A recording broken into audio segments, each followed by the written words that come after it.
Welcome to the Youth Sport Podcast. My name is Rihanna Poskin, and I've seen the good, the bad, and the ugly within youth sport. It feels great when a kid comes up to you and says, "Coach, because of you, my life changed in the best way." It would feel awful to hear that because of you, the coach, a kid doesn't want to have anything to do with it ever again. I believe that kids deserve to have fun, to learn, to grow, to compete, and to play in a great environment. Join me as I interview guests that spill the tea on youth sport in order to help you make an enormous impact with kids right now. This episode of the Youth Sport Podcast is brought to you by Lululemon. I am part of the Lululemon Collective and will receive commissions when you shop through my link. Buying something for you or your loved ones, like my favorite warm down joggers, helps me to continue to bring interesting and empowering conversations for everyone. I have to tell you, when I'm coaching, I want to make sure that I'm dressed appropriately, I'm comfortable, my clothes stand up to all kinds of random situations, and that I have pockets. You never know who's going to ask you to hold something for them or what random things you need to carry with you. The Lululemon warm down joggers take care of all of my needs. I invite you to find your go-to item by browsing through the entire Lululemon site. You won't be disappointed. Please use the link provided in the video description below to start shopping. Welcome back to another episode of the Youth Sport Podcast. I am excited to introduce my guest to you today. Goncalo Marques is with me today. Thanks so much for being here today. Yeah, thank you, Rihanna. I love the work you prepared by listening to some of our episodes, and I'm looking forward to this. Yeah, me too. So today's topic, because I started listening and started reading on your blog, I thought, what is something that Goncalo could bring that would be really interesting for everybody? And if you follow, so maybe you can just tell everybody, what's your business name? Yeah, it's EWS. We have a podcast. Mainly, we operate only there and some posts on Instagram, several kinds of content. The podcast, the EWS stands for Efficiently Work Sport, and it's just a creation of mine, wanting to combine my passions around clinical psychology and sports psychology. I was an athlete, a soccer one, through my formative years. And we want to assist athletes, coaches, and parents through the matters related to performance, not only to assist on attaining, to get closer to efficiently work sports on a broader scale, not only to optimize sports performance, which is a general and usual goal, right? But also to sensitize to some important topics and issues that might emerge on some sporting contexts, and also to care for mental health. Yeah, absolutely. So when I followed your social media page, which I think everybody would get a lot out of, one of the things that came up quite a bit was that you like to play a lot. And so I thought that would be the idea behind this conversation was the power of play. And you mentioned obviously that you're in psychotherapy. So let me just give everybody the little breakdown of the bio that I put together from your information online. And so Goncalo is a former Federate soccer player and has 3 years of experience in training youth teams and accompanying them in tournaments and soccer stages. Goncalo has a master's degree in integrative and cognitive behavioral psychotherapy. He is on a journey to help athletes, sport coaches, and parents better understand and exploit what's in their sport, both familiar and peer contexts, in order to enhance performance and specifically one's potential skills and character, which I thought was awesome. With all this in mind, while making the fundamental effort to optimize mental health by sharing substantial principles, science research, and practices along the way. So lots of really cool things that we're going to touch upon today. And you've got some mini blog posts that are taken from your podcast, which I really appreciated that you have it in text form so that you can kind of scan through, have a look and see what's interesting maybe to the person, and then go and listen to the episode. And so let's start. How is it in Portugal today? In Portugal, like today, how's the weather? How's the feeling? How's everything going in this crazy world that we're living in?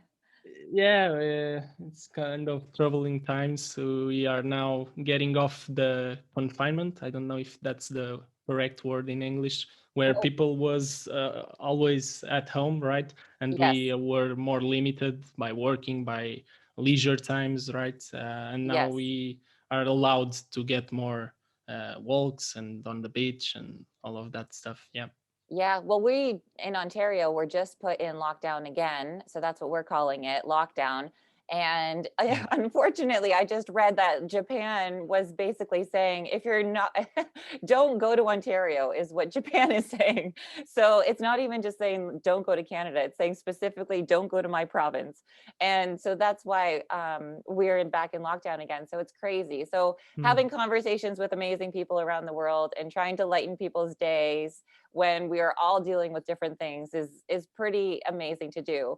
So play where you are, you have beaches accessible to you. And like I Mhm. said, when I was looking at your social media page, you've got a paddle and a ball. What is this game that you are playing? Yeah, it's a rackets game. You called it paddle. We have another sport called paddle, but Okay. this is not the one. It's just the classical beach rackets. The sport is more precisely called fresco and it's a unique sport that I love because unlike any sports in the world, it's a collaborative one, meaning that we play two persons or three, and we just try to. Meaning the main objective is to not let the ball fall down, Okay. and along the way we try to connect with the other person, learn and get a sense of the style of their playing, so that we play more collaboratively, so that we get more excited playing with the faster balls, hitting faster, doing several things to make it more pleasant, to make it more challenging, so that we don't just keep the ball in the air, you know. So this is a great sport for me because it has so many principles. We could go for some of them, but yeah, the main principle and connecting it to play is just that it promotes this sense of freedom, some kind of freedom in the players, because we are there exploring our untapped skills, because it's an ever evolving sport. I play for some 10 years now, and quick story there, 8 of those 10 years I just played with a partner, my Okay. best friend in Algarve, where there are lots of beaches. Fortunately, I live here in Lisbon, in a place near to the coastline. So on these last 2 years, I connected with some other great players, and the growth in the sport is being huge, not only for me, but for this little community we are building here. And the interesting part is that we play several styles and we evolve. We can learn so much from this sport to another contexts of life and other sports modalities. Yeah, well, you inspired me because I was looking at it and I was like, oh, how can I play something like this? And so I dug through our shed because we're finally getting nicer weather now. And Uh-huh. I pulled out our badminton net and I pulled out our tennis rackets. So yesterday we Uh-huh. finally had a nice sunny day. It's been pretty rainy. And so I pulled out everything and I was like, who wants to play? Who wants to play? My kids are, they're not able to do a whole lot. And so now my son, because of you wanting, me wanting to play this paddle game, which I don't have the paddles for, now my son is all into badminton. So you gave us something new to Mhm. work on, which is Mhm. is really fun. But I would love the part where you said that it's a collaborative game where you want to help each other and you want to make sure that you are challenging the other person, but you're still working together. So what do you think we could do when we're working with kids? How do you think we could get this out of them so that they're not so stuck on themselves, so that they try and figure out how can we do this together? How can we enjoy it when we all win together? Yeah, yeah, yeah. Again, this is a collaborative sport, and within that, at each play, I'll go even beyond that. At each hitting on the ball, Uh-huh. each player can be winning. And by winning, I don't mean like the perfect hitting on the ball, because at each time we can learn something from our skill set for enhancing our technique. And also the mental aspects. For example, if one gets frustrated because the hit was not so good and the ball fell down, right? Yep. We can learn what to correct and go for the next one. So I like these aspects of fresco because it's very palpable in this sense. And I always like to tell almost every person that I get in touch at first time playing this, it's like a sport that has 4 R's, Okay. which are reflect, restart, reproduce, and repeat. And quickly going over them, it's like anytime we close a session or anytime a play stops because the ball goes to the ground, we can take a moment and reflect what went wrong, what Yep. went not so well, and accept that, try to correct the move for next time. And so restart, that's the part of restarting and getting clean off our heads from past mistakes. Yep. And then reproduce what we want to get more improved and repeat over time so we can grow consistently and bit by bit. Nice. I like that. And I think a lot of coaches could probably use those 4 R's in a lot of the sessions that they're working with. And I like the regroup part where, you can kind of take a step back and you can think about things. And then it doesn't have to be that it's a negative thing all the time. You can look at it as a way to learn from the mistakes and move forward. One of the things that I wanted to talk And with you about. sorry, just a precondition here. I don't want to get perceived as this guy that just wants players to play fresco ball better and better over time. And it's like, it's not to take that pressure with oneself, right? Okay. Because we want it to play, to be as play, to go freely and to discover oneself. So it's very rare that I give some precise advice or something, because I don't want to get in front of one's self discovery in there. And also getting the other player, our partner, to be at ease at playing, to be at ease to fail a ball and I have to catch it 50 meters away. It's fine. Just keep playing and Yeah. keep that Okay. arm up. So you have a pretty chill vibe when you play. It's just about Yeah. fun. Yeah. Yeah. Creativity and fun. Yeah. All Yeah. of these aspects mixed. Yeah, for sure. So now some kids might be struggling because, like we talked about, we're living in a weird time. Some people may not have activities to play, but what we've been trying to do at home here is just to incorporate some kind of play, no matter what. Now, on your blog, I'm just going to read what you said, that there are no motivational videos or inspiration from the outside that will produce the sustainable results that you desire. So, can you break that down a little bit for me? How can we help motivate and inspire, especially when, if, like I can look at a motivational video and I can be very, very impressed with it. So, if you're saying that that's not going to be enough for me, what will be enough for me? Yeah, impressed can be a different thing and experience as for inspired. Like we can get some little bit of boost of energy or something to get more motivated, as you are telling. But coming a little bit back, I will answer that big question, stealing, quote unquote, from our first interview at EWS with a great guy called Alexandre Vaz. He's a psychotherapist and he's very engaged in APA, America's Psychological Association. And when I was talking about these matters of motivation with him, he told us that this business of motivating people can be dangerous in some way. I will need to divide this into parts because, of course, there are times where, and again, imagining for kids or for the sporting world, it's fine to give some pep talks to motivate someone, like giving some pumping up energy. There are times for that, but when we get more fundamentally on this matter, it's like I don't want, as a teacher or as a parent, maybe it's a little bit different, but as a teacher or as a coach, to be instilling some motivation that is not there. Okay. We want to discover the why of that student or that athlete. We can't forge, we can't fabricate a why, and we shouldn't either impose a why. And this why part, the reasons for one to play or to be motivated to do some activity, right? It's a very personal one. So I rather prefer to have a guided discovery support with that person. And in psychotherapy, there is also this concept of guided discovery, again, because we are trying to help the person connect better with himself or herself, and getting from there.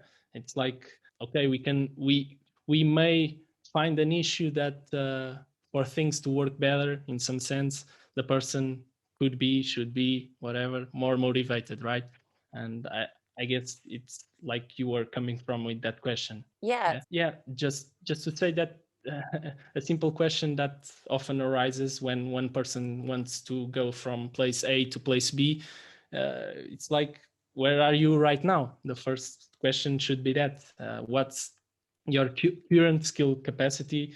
And so we may want to work more on keeping motivation that it's already there, or increase it, but be careful when a person is more unmotivated, and contextualize that moment of that person and validate their feelings, their experiences, exploring there, because there's always a reason for not being that motivated. And if we start to connect with that person in the sense of, oh, but you have the conditions, oh, but you shouldn't be motivated, oh, you should work hard, you can go there, there's this possibility of making the person more ashamed or self-critical by not being capable at that moment. So we have to be more tactful on that process.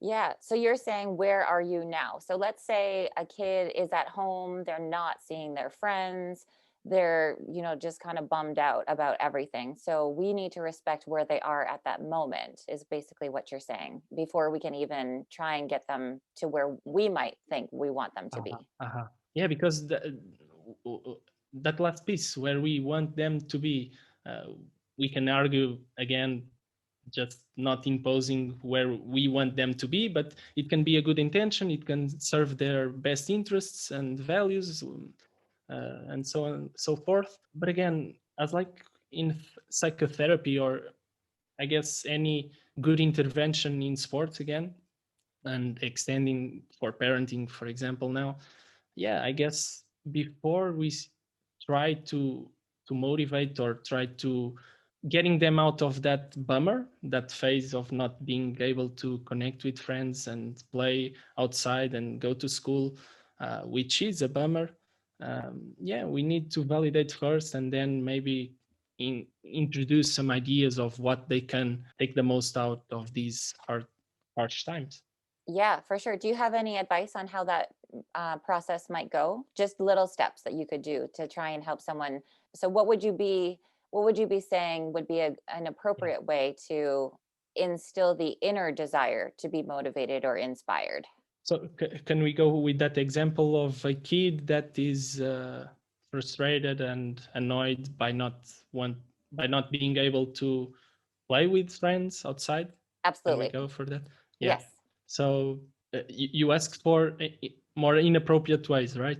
More appropriate ways. So Appropriate. Okay. yeah, so if I'm thinking from what you're saying, that the outside motivation is not going to be the ticket, you're not going to be able to show them a motivational video, or you're not going to be able to get them all pumped up with your words. So if I have a kid who's struggling at home, what can I do in order to help them out? We can connect, we can empathize with that kid, because it's hard to not being able to play as they wish, as he or she wish, and we can validate that by saying, for example, yeah, I get it that you were used to be able to play, and it's a good thing to have that will to go outside and play more, but what can we do with what we have at hand? How can I play with you here at home? What ideas can you come up for when you are able to play, new ideas for new plays? I guess it's on those lines.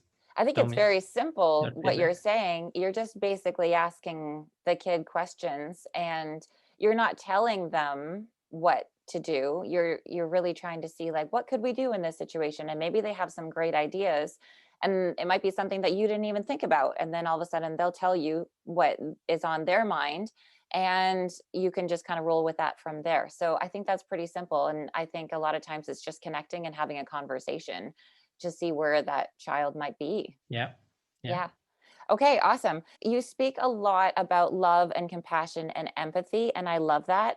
And you are okay with using those words in coaching, are you not? Of course. Yeah. Nice. And So often coaches are in a position where they don't feel like they can build that kind of relationship with kids. So a lot of times, what I just had a conversation with a strength and conditioning coach, and he said he's able to have a different relationship with his athletes than the sport coach because he doesn't have to cut the players, or he doesn't have to make hard decisions about playing time, or all of those different scenarios that might come up in the sport. So maybe sometimes a coach doesn't want to build a relationship with their athlete in those kinds of ways where they're showing compassion and empathy and love, because they might have to all of a sudden cut the kid. So how can we still be loving and compassionate and empathetic even though we do have to make hard decisions? Can we do both? yeah, yeah. It really seems a difficult challenge to tackle. But let's not use that word of tackle, and let's start by not assuming that as big of an issue, I would say. But again, validating that it's hard for a kid to be cut off from the team and wanting to play more, and it's hard for the coach to make those choices. But let's go through that scenario, because and picking from love and compassion, without that, these situations that can spur some more difficulties within the team and with that specific kid, in what regards to motivation, for example, and dedication to next trainings. It's like, if we don't have that interest by the part of the coach, as you were telling, if the coach doesn't have that interest of connecting with the kid and just dismisses and just puts him off and just not talk with him about that, maybe the kid would be more alone in that. It would be hard for him. And so the step to quote unquote tackle this would be, for example, picking examples from bigger teams and renowned coaches. For example, I am reminding myself of a flash interview I heard from a good coach here in Portugal, in Campeonato de Portugal, where he said, the interviewer was asking, why did he substitute off a player that was playing well and is well regarded? And he just responded like it was a choice, not because he was playing bad or just because other players are better than him, but because of a strategy moment. That moment was better for him to come and rest and put another player to serve another function.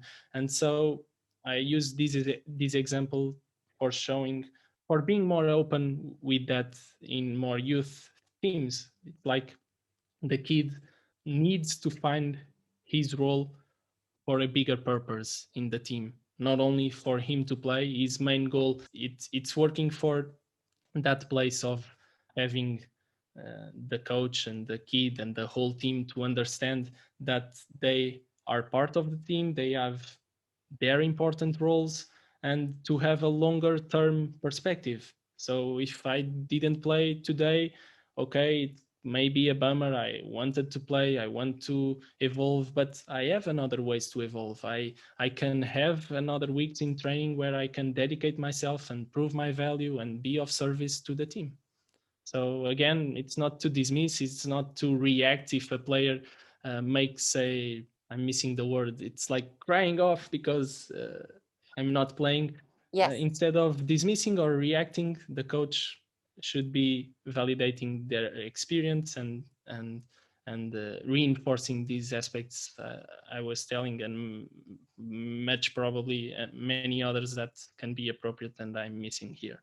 That's okay. So if maybe we can break it down with a specific scenario Hmm. again, what would be a conversation that the coach could have? Would it be with the whole team, maybe setting expectations at the beginning of the season as to Hmm. what their coaching philosophy is? Would it be a Hmm. one-on-one situation so that the kid is pretty much on page with what the kid understands what the coach is thinking and then can get on Hmm. board with what they're trying to accomplish? How would you approach that with a team setting? That's great. Yeah, on various team settings, on various moments, we can introduce and reinforce these aspects, I guess. And I will retrieve from some personal examples.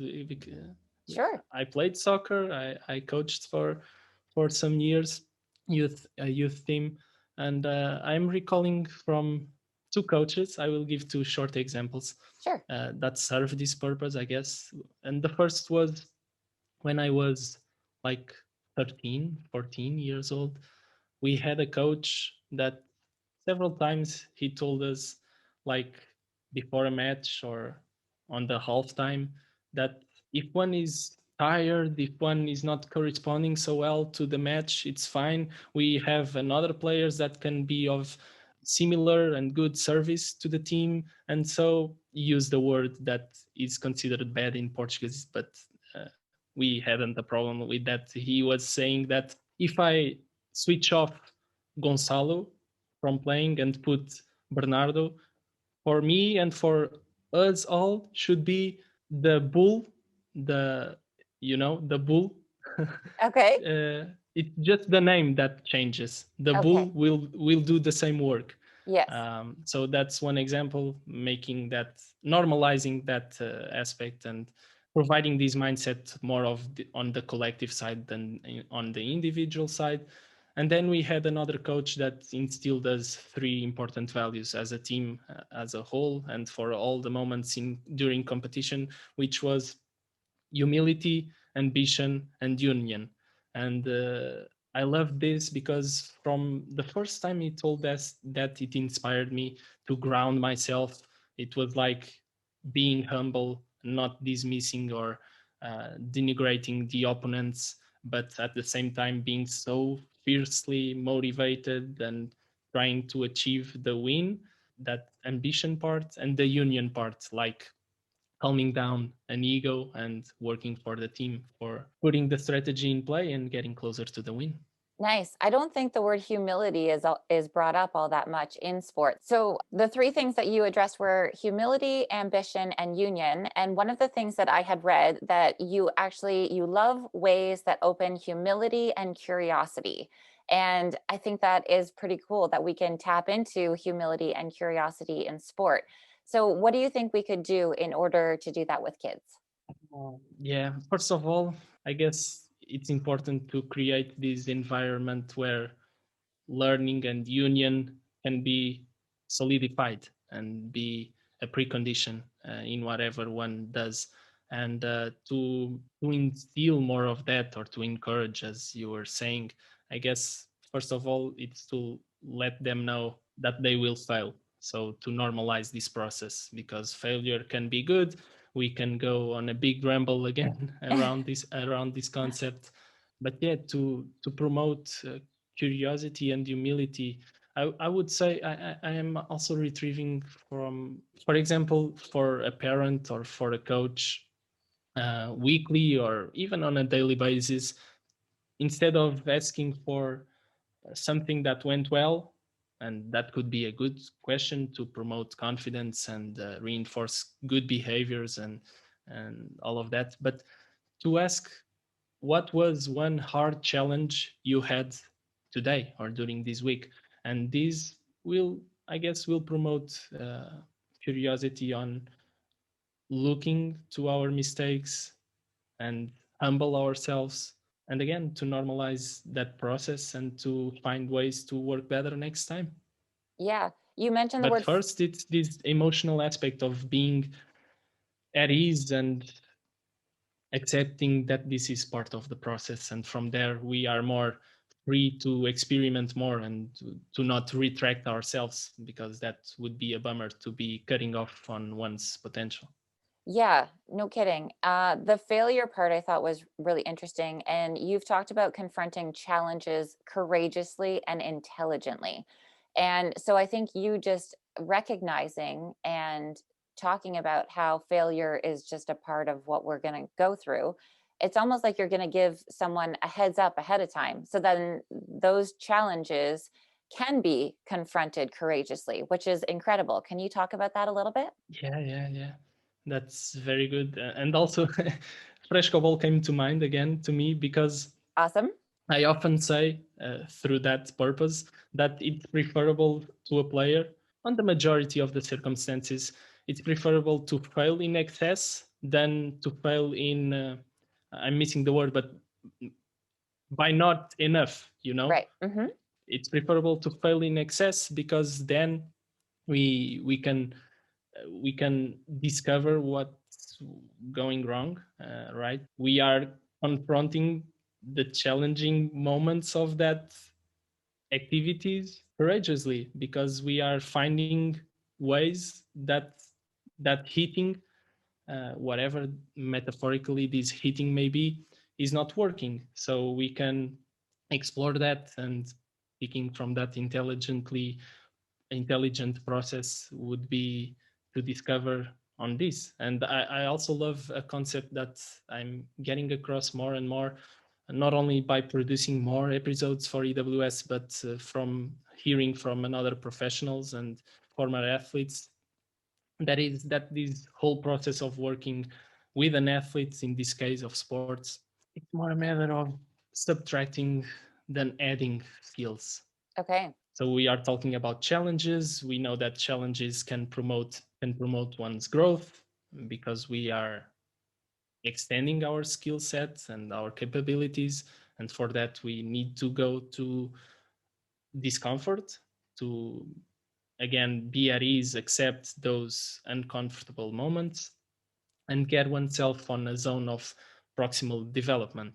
So this is a concept from Piaget, a psychologist, and basically it means being at the edge, at the frontier of what we are capable of and what we are just about to achieve as new things. But yeah, I was mixing these. Sorry, I'm missing a lot of things. And if you want to stop me at whatever moment, it would be okay. But just to add that these all pieces to that of subtracting, which is a big concept for me nowadays, because we can think that getting into discomfort, getting confronting challenges courageously, and so forth, adding mental skills to be better. More often than not, I guess we go through situations that is more on the subtracting. And what I mean by this is that maybe we have that potential. And again, from Fresco, maybe it's not achieving a new technique, but chipping away from the things that are not good. Hmm. So stopping to do this X movement and start to ameliorate that, you know. So this subtracting part, whether on the physical and yeah, it's both on the physical and on the mental side, because many times it's thoughts and emotions that get in the way. And so if we are more at ease, we can go into more flow moments. And yeah, I know that's a big topic that you also enjoy. Yeah. Okay. So there were three things that you said, Mm. discomfort, and then it made me think of presence, and then the flow piece for sure. We can talk about Yeah. that. So the discomfort, you had mentioned that there's a very sensitive balance between having enough discomfort, but then not going so far that it's going to set someone back. Would you like to touch upon that just really quickly? Yeah, and that connects very much to the concept of flow, scientifically speaking.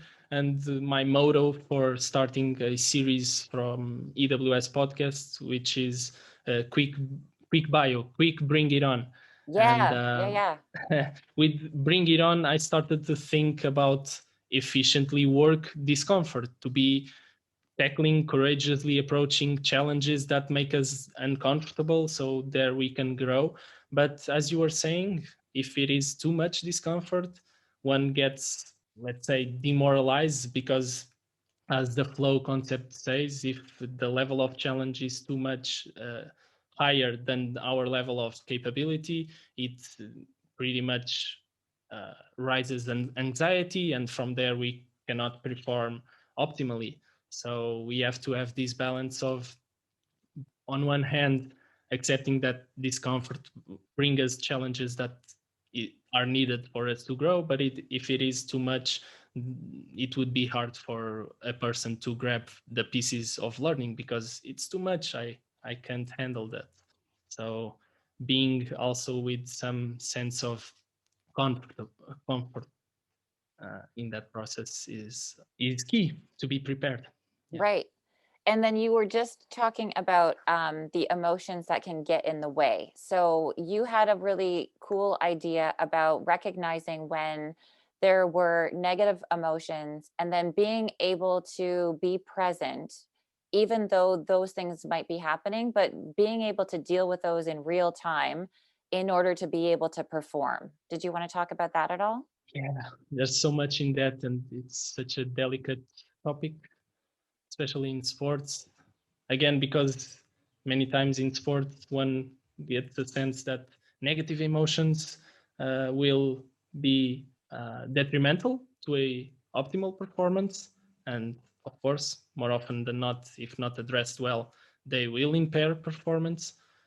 But again, I guess for most, the thing that's important is to validate and understand what those emotions tell us in that moment, because if and naturalizing the process, because many times one feels that nervousness or being a bit anxious is bad for my performance, but more often than not, it's just that assumption that is impairing our moves and our performance along the way, because that anxiety is normal. It's super acceptable and understandable that a player is feeling nervousness on a big match Right. for a title, for example.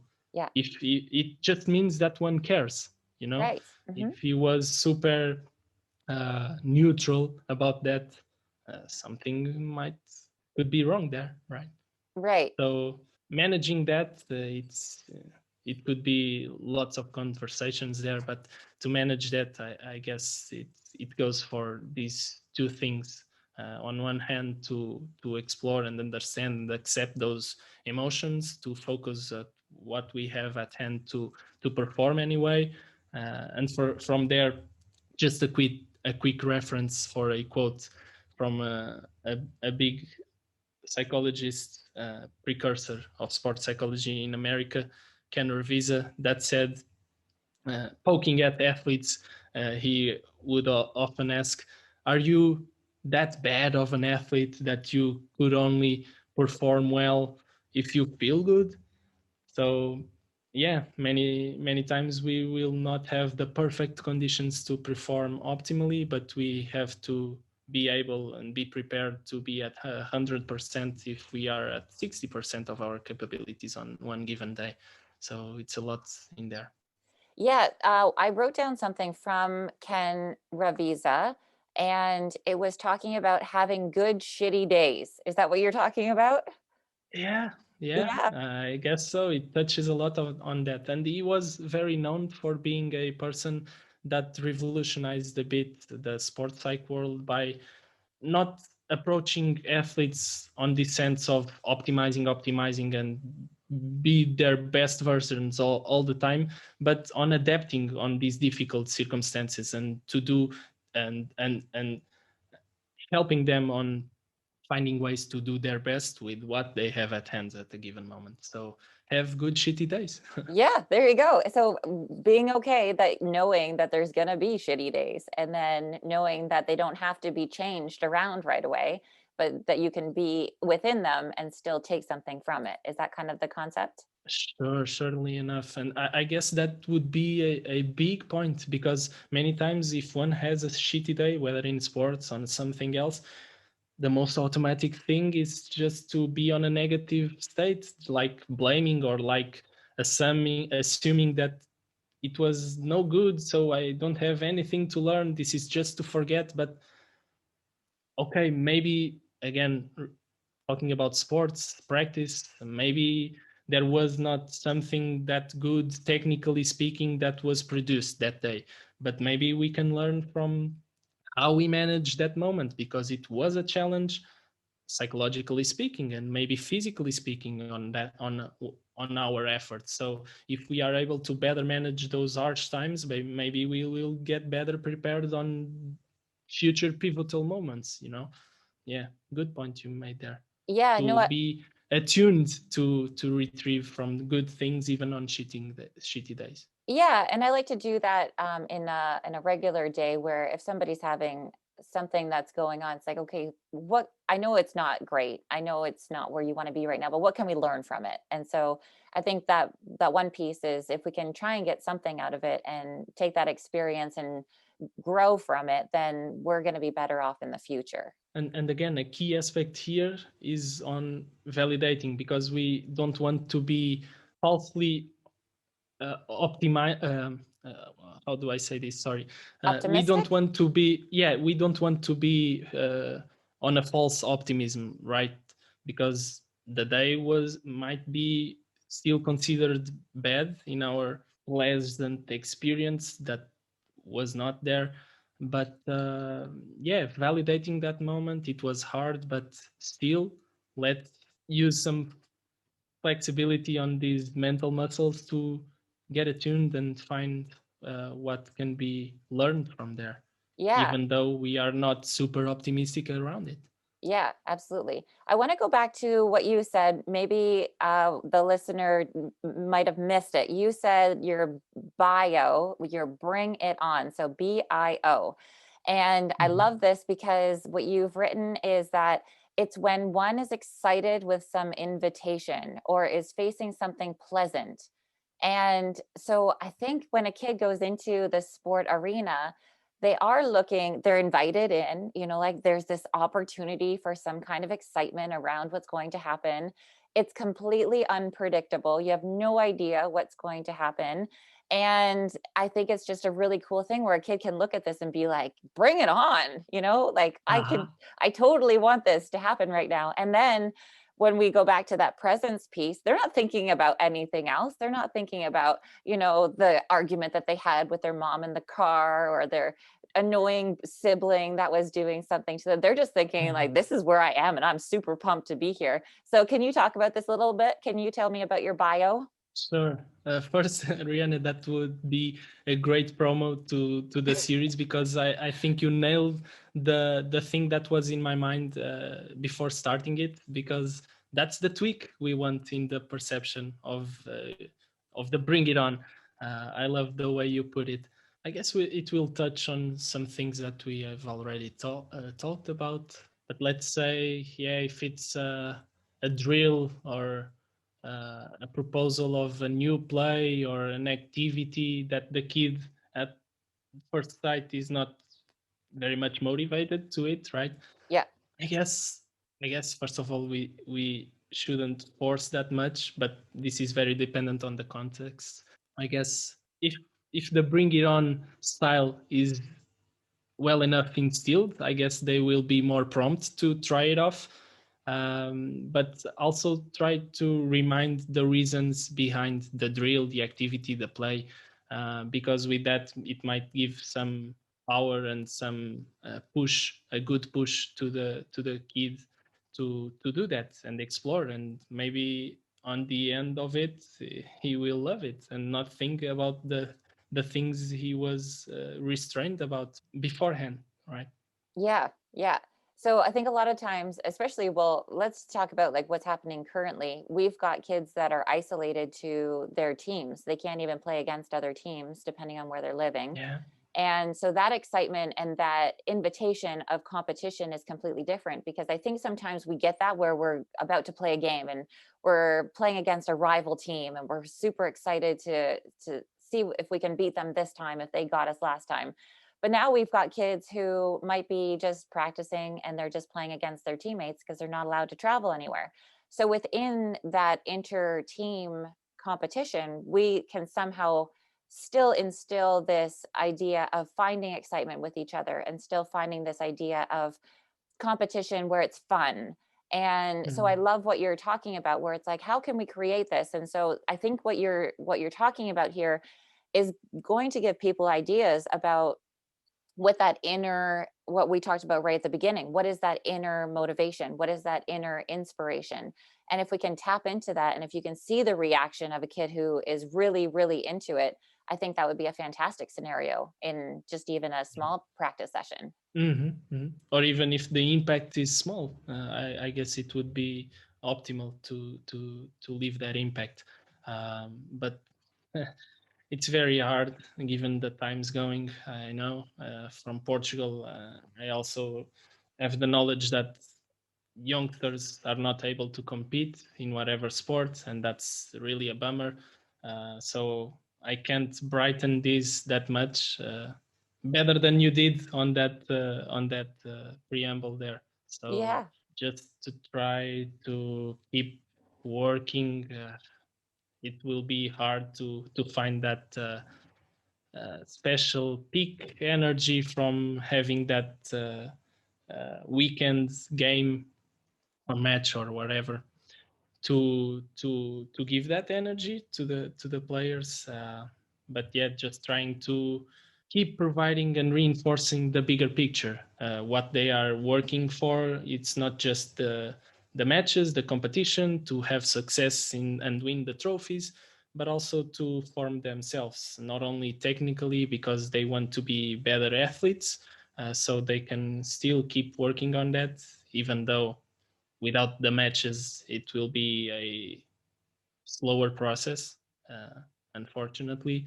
But yeah, it's just a challenge for having more resilience, but again, to instill that positive vibes and good feelings around the practice, it will be hard. But yeah, it's those things that we've talked about, reminding the reasons, and so forth.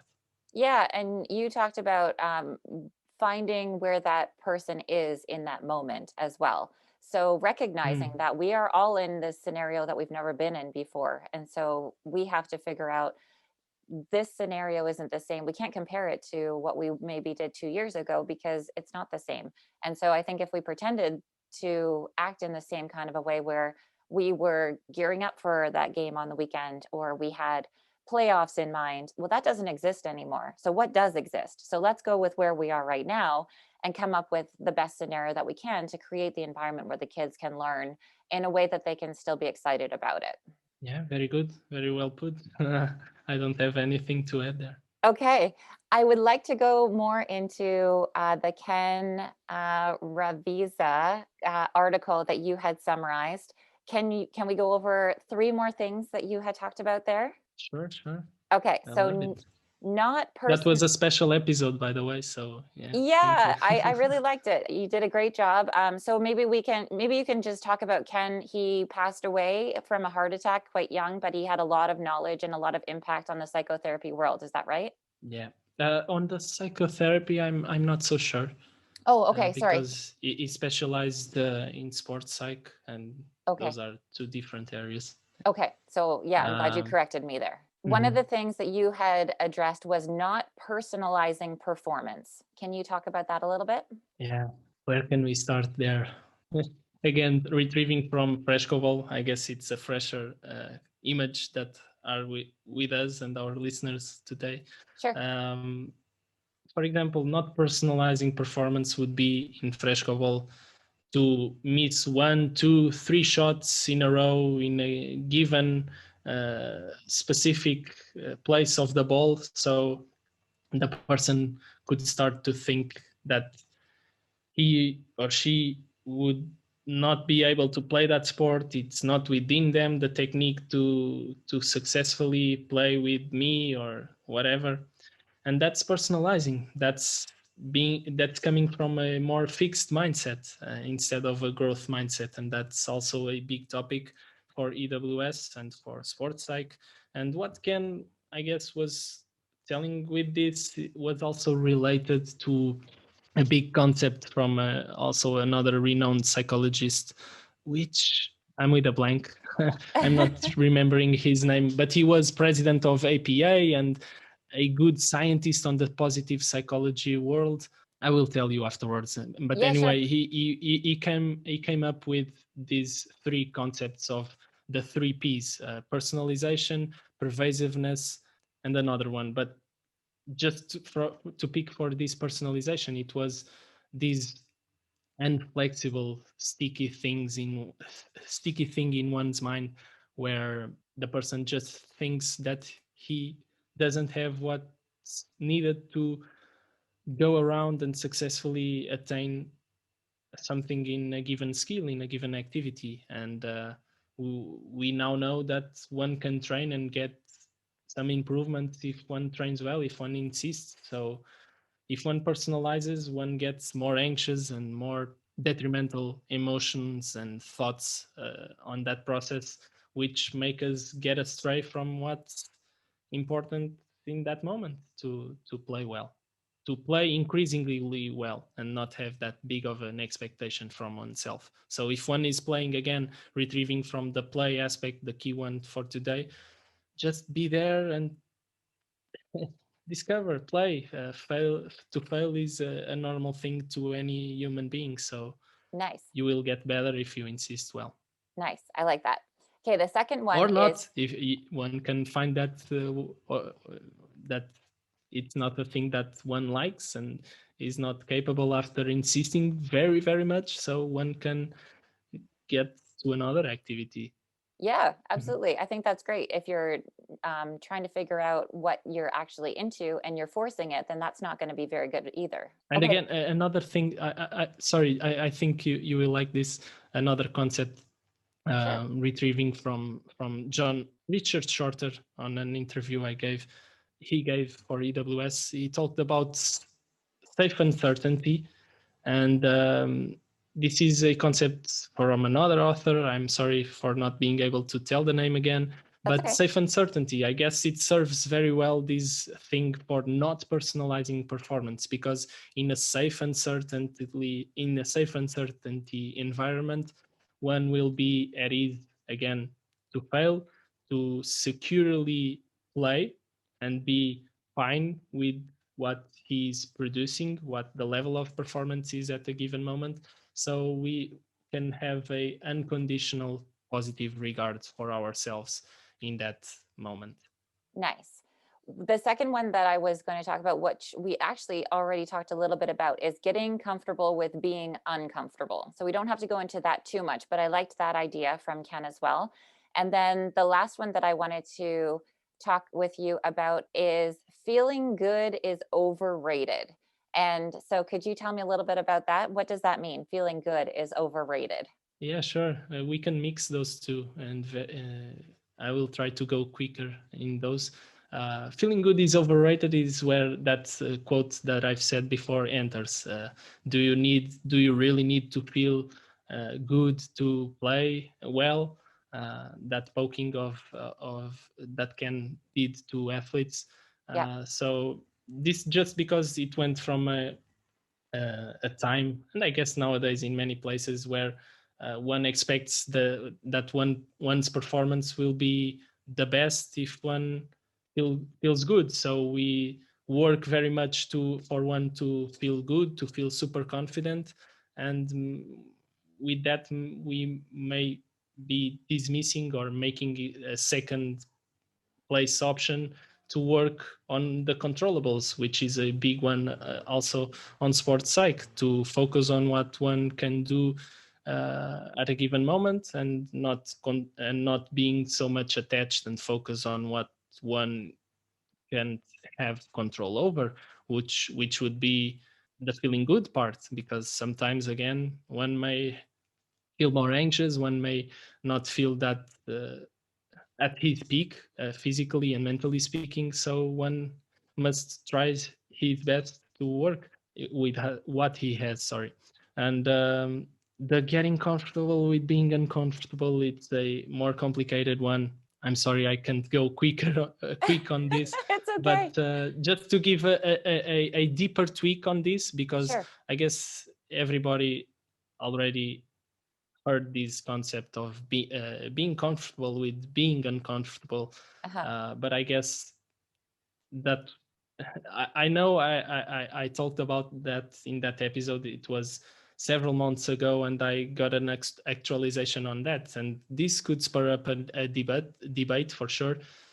But again, if one is saying that he gets comfortable with being uncomfortable, he's not he's not un- with discomfortable, so this is a paradox. And so I would prefer to use the word being at ease with that discomfort, and accept that it exists, and accept that it might be hard to get super comfortable with it. But yeah, just be prepared and be at ease with that and discomfort, and work from there. Nice. And so in closing, I love chatting with you. We could talk for a long, long time. Could you Me too. could you offer some advice to youth sport coaches based on what you feel is the most important? What do you think would be a prime piece of advice that you could offer in order to help coaches working with the kids that they're working Hard one. with?